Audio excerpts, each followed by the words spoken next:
वही होता है ना फिल्मी हीरो। तो अभी नया-नया पॉलिसी निकला था, तो फिर मुझे लगा कि यार चलो बहुत बड़े-बड़े लोग इन्वॉल्व हैं, जिसमें कि मैं अपनी लाइफ़ को खराब नहीं करना चाहता था। और दूसरी चीज़ ये भी, अगर आप चाह रहे हो कि नहीं बिना सीखे, बिना कुछ किए ही मैं इतने पैसे कमा सकूँ डेटा एंट्री, तो फिर इस तरह के फ्रॉड में तो फँसने ही वाले हो। तो उनका तांडव शुरू हुआ, उन्होंने बोला कि ऐसा है कि आपको पैसे नहीं मिलेंगे, बल्कि आपको पैसे उल्टे देने पड़ेंगे। उसने बोला क्यों? बोला कि ऐसा है कि आपने एक एग्रीमेंट किया है, उस एग्रीमेंट में आपने अपना साइन किया, जो कि डिजिटल साइन था, वो भी बिल्कुल भी मान्य नहीं होता है। अगर आप चाह रहे हो कि नहीं बिना सीखे, बिना कुछ किए ही मैं इतने पैसे कमा सकूँ डेटा एंट्री, तो फिर इस तरह के फ्रॉड में तो फँसने ही वाले हो।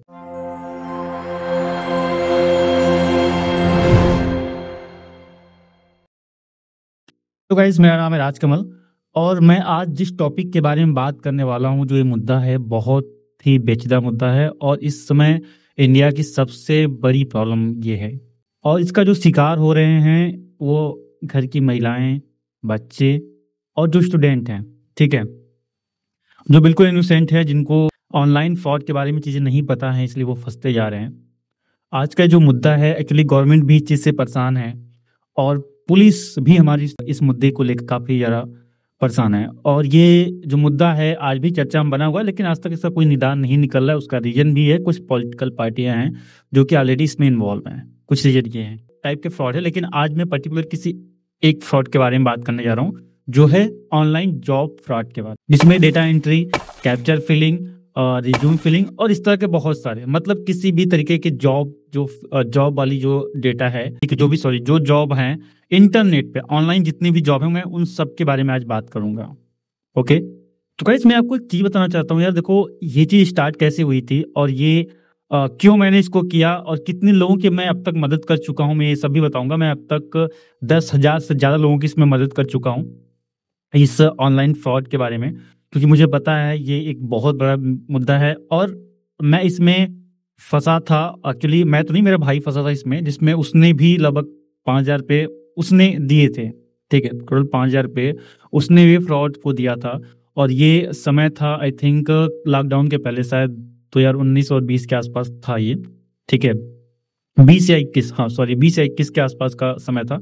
उस समय मेरे भाई के साथ ये फ्रॉड हुआ। वो भी ऑनलाइन जाके, उसको भी पैसे कमाने थे, घर बैठे बैठे कुछ पैसे मिल जाए, तो ऑनलाइन उसने भी जाके बस गूगल पे सर्च किया। ठीक है, सिंपल से उसने सर्च किया कि गूगल पे ऑनलाइन जॉब के लिए, जिसमें वहाँ पे एक वेबसाइट मिली, जिसपे सिंपल उसने वेबसाइट पे, उसको एक्चुअली वेबसाइट की उतनी जानकारी नहीं थी और मैं उस समय घर पे नहीं था, मैं एक्चुअली नोएडा में जॉब कर रहा था। ठीक है, वो सिंपल वहाँ पे गया, उसने टाइप किया जॉब डेटा का। ठीक है, जैसे उसने जॉब किया ऑनलाइन जॉब डेटा, तो वहाँ पे उससे उसकी डिटेल्स मांगी गई। जैसे सिंपल सभी वेबसाइट पे लॉगिन किया था, उसने सिंपल से अपना ईमेल आईडी वगैरह डाल के उसने लॉगिन कर दिया। वहाँ पे उसका आधार कार्ड, पैन कार्ड मांगा गया, तो आधार कार्ड, पैन कार्ड और भी जो भी डिटेल्स है, सारा डिटेल्स उसने फिल कर दिया। अपना फैमिली डिटेल्स, जो भी चीज़ें होती हैं, सारा डिटेल्स उसने फिल कर दिया। अब उसको लगभग 600 फॉर्म दे दिए गए रिज्यूम का, कि आपको, जो कि हैंड राइटिंग में लिखे हुए थे, इस हैंड राइटिंग में लिखे हुए हैं। और उसको एक ऑनलाइन वेबसाइट, उसी का सर्वर था, उसी वेबसाइट पे, उस पर बोला गया कि इस पे से देख देख के आपको टाइप करके इसको सबमिट कर देना है। और इसने सबमिट करना शुरू किया। लगभग 100 से 200 600 फॉर्म थे, लगभग 300 इसने आई थिंक कर दिया सबमिट। फिर इसके दिमाग में आया कि यार ये पैसा देगा कि भी नहीं देगा, तो क्यों ना इससे बात करो। तो फिर उसने कहा कि यार, तो उसने उससे बोला कि सर ऐसा कि मैंने 300 फॉर्म फिल कर दिया, कम से कम कुछ तो पैसा दो, क्योंकि उसको 1 हफ्ते में फिल करना था। वो ऑलरेडी 3 दिन से लगातार वो फिल कर रहा था, मतलब 6 से 7 घंटे 8 घंटे वो फिल कर रहा था। एक्चुअली 2 दिन उसको, एक दिन उसने किया तो उसको अच्छा लगा, ठीक है, बात सिंपल सा काम है। उसके बाद 300 फॉर्म फिल कर दे। उसके बाद इसने बोला कि सर ऐसा है कि अभी 300 फॉर्म फिल कर दिया, कुछ तो पैसे कर दो, पैसे दोगे कि नहीं दोगे मुझे इसका भी नहीं पता है। तो उसने कहा कि नहीं पैसे आपको मिलेंगे, टेंशन मत लो। फिर इसने क्या किया कि 600 का 600 पूरा फॉर्म फिल कर दिया। अब इसके बाद फिर इसने ये बोला कि अब तो सर पूरा हो गया, पैसा दो। तो उसने बोला कि ऐसा है कि आपने जो 600 फॉर्म फिल किया है ना, इसमें ये मिस्टेक है, इसलिए आपके पैसे कट जाएंगे। तो अबे, जो दोस्त भाई था मेरा, उसने बोला कि ये क्या प्रॉब्लम है भाई, ये कौन सी बेवकूफ़ी है। अभी मैंने फॉर्म, आपने ये नहीं पहले बताया था कि आपका, अगर कोई भी मिस्टेक होता है उसका पैसा कटेगा। फिर इसने मना किया, कहा कि ऐसा है कि मुझे जितना पैसा बनता है उतना पैसा वापस कर दो, बाकी मैं ये जॉब नहीं करूंगा। तो फिर उनका तांडव शुरू हुआ। उन्होंने बोला कि ऐसा है कि आपको पैसे नहीं मिलेंगे, बल्कि आपको पैसे उल्टे देने पड़ेंगे। उसने बोला क्यों? बोला कि ऐसा है कि आपने एक एग्रीमेंट किया है, उस एग्रीमेंट में आपने अपना साइन किया, जो कि डिजिटल साइन था, वो भी बिल्कुल भी मान्य नहीं होता है। ठीक है, एक फेक एग्रीमेंट उसने बना के उसको दिया था। उस एग्रीमेंट पे उसने देखा और ये डर गया। ना इसने अपने घर पे किसी को बताया, ना मुझे बताया। मुझे तो बाद में पता चला, पापा मम्मी को पता भी नहीं चला। बाद में उसने बताया और उसमें वो बहुत डर गया था, इसलिए फिर उसने उसको पैसे पता नहीं अपने दोस्त से लेके कहाँ से लेके फिर उसने पैसे पहले उसने बोला कि कितना पैसे देना, तो उसने 5,638 रुपये ऐसे कुछ बताया था उसने। तो इसने कहा कि सर अभी मेरे पास इतना नहीं है, मेरे पास 1,000 रुपये। उसने बोला 1,000 ट्रांसफर कर दो, बाकी का पैसा बाद में ट्रांसफर कर देना। 1,000 रुपये अपने इसने पास से किया। उसके बाद फिर उन्होंने 3 दिन 4 दिन इसको खूब टॉर्चर किया। ये फ़ोन हमेशा अपने पास रखता था, घर पे भी फ़ोन नहीं छोड़ता ताकि कहीं पापा उठा ना ले। उसके बाद ये अपने घर से फिर अपने जो इनके दोस्त थे, अपने दोस्त से पैसे इसने मांगे, लगभग पैसे का अरेंज किया और फिर उस अरेंज पैसे को फिर इसने दिया वो उधारी लेके। और ये तब जाके ये पैसा जो मुद्दा है ये खत्म हो जाना चाहिए था, ऐसा इसने सोचा। इसके बाद फिर उन्होंने बोला कि ऐसा है कि ये तो हमारा एग्रीमेंट का पैसा हुआ, अब हमें चाहिए होगा 4,600 रुपये, 4,626 ऐसा कुछ था। ये पैसा हमें चाहिए होगा इसलिए ताकि हमारा जो सर्वर है, आपने सर्वर यूज किया, हमारे सर्वर का जो कॉस्ट है उसका पैसा आपको देना पड़ेगा। फिर इसका दिमाग घुमा, फिर इसने मुझे फ़ोन लगाया, पूरी बात बताई। मैंने कहा 1 रुपये मत देना, और तुमने ये जो पैसे गंवाए हैं चलो ठीक है, अब तो हो गया, मैं क्या करूँ। तो उसने बताया भैया ऐसी ऐसी प्रॉब्लम थी, एक्चुअली मैं प्रेशर में था, मुझे नहीं पता था ये सब चीज़ें कैसे भी हो सकती है। फिर मैंने उसको वहाँ से, क्योंकि मुझे मुद्दा तुरंत समझ में आ गया कि ये क्या हो रहा है, और उस समय मुझे पता चला कि ऑनलाइन जॉब का इस तरह से फ्रॉड चलता है। तो वो जो एग्रीमेंट था हमारा, ठीक है, ये जो हमारा एग्रीमेंट था, उस एग्रीमेंट को मैंने पढ़ना शुरू किया। वो एग्रीमेंट मैंने देखा तो उसमें बिल्कुल भी टोटली फेक है। अभी मैं आपको बहुत सारे एग्रीमेंट दिखा देता हूँ। तो इसके बाद मैंने यूट्यूब पे वीडियो बनाई इसी के टॉपिक पे रिलेटेड, ठीक है। मैंने इसी से रिलेटेड, और मेरे भाई ने एक्चुअली शायद मेरे भाई ने इस टॉपिक के लिए बनाया था कि ये इसका क्या प्रॉब्लम है, कैसे है, सोल्यूशन क्या है। तो ये जो एग्रीमेंट मैंने देखा था, उस एग्रीमेंट में मैंने देखा बहुत सारे प्रॉब्लम थे, बिल्कुल फेक था। वो एग्रीमेंट देख कर ही पता चलता है कि वो एग्रीमेंट टोटली फेक था, ठीक है। मैं आपको कुछ पॉइंट दिखा देता हूँ, आप देख सकते हो स्क्रीन पे कि कितने कितने जो पॉइंट है ये कितने फेक तरीके के बनाते हैं सब, ठीक है।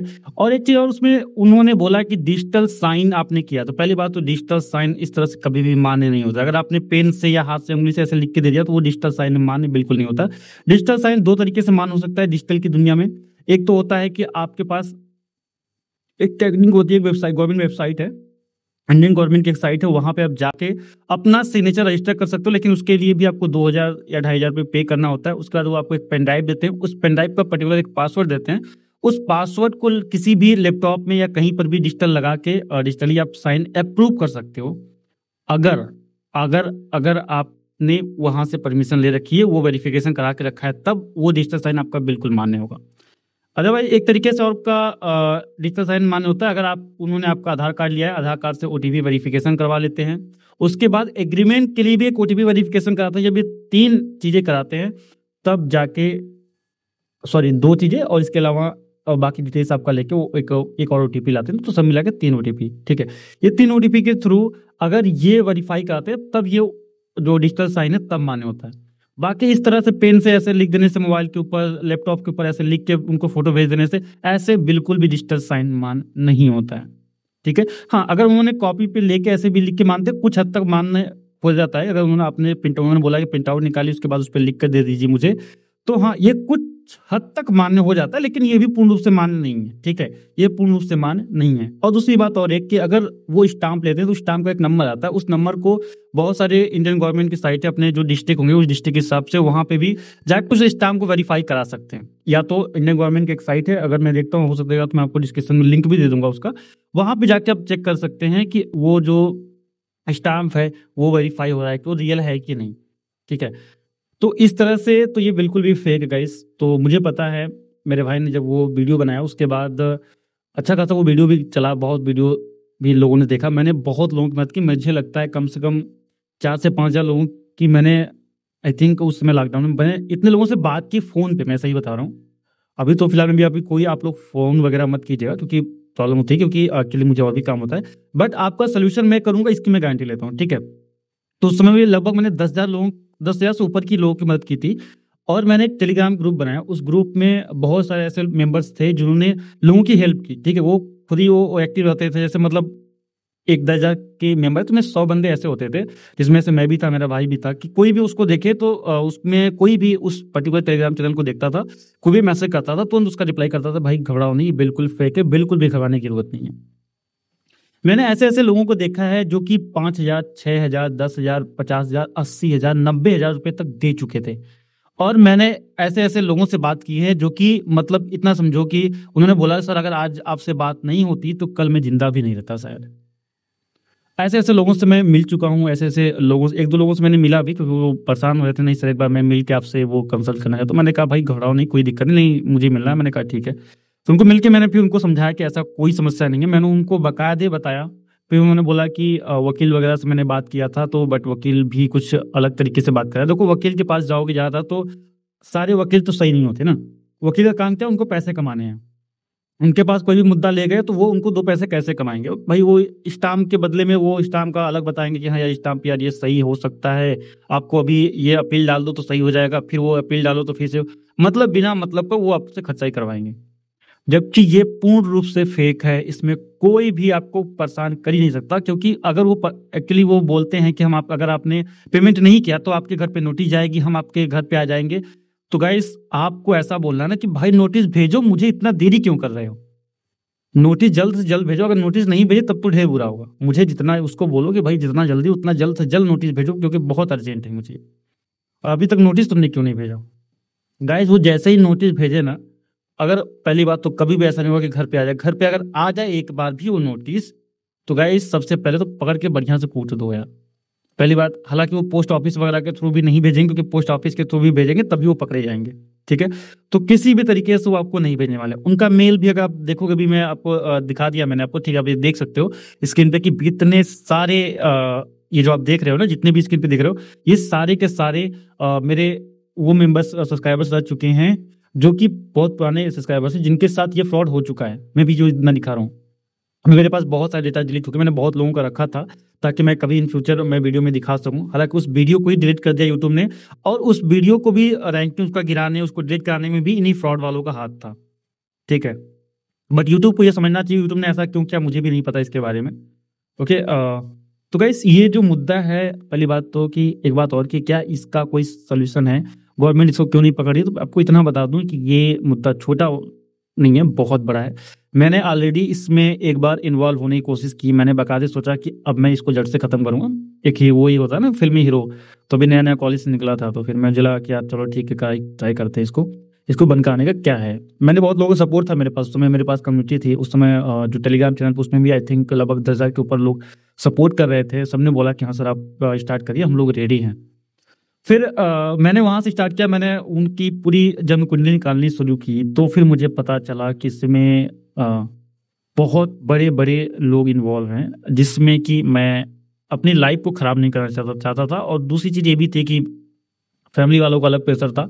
भाई को मेरे पता चला तो उसने भी बोला कि नहीं फालतू बात काम मत करिए, अभी क्या है कि कितना भी करोगे पापा को पता चला और कोई भी समस्या हुई घर पे क्योंकि आप जो कर रहे हो इसके बाद लफड़ा घर पे होने वाला है, ठीक है?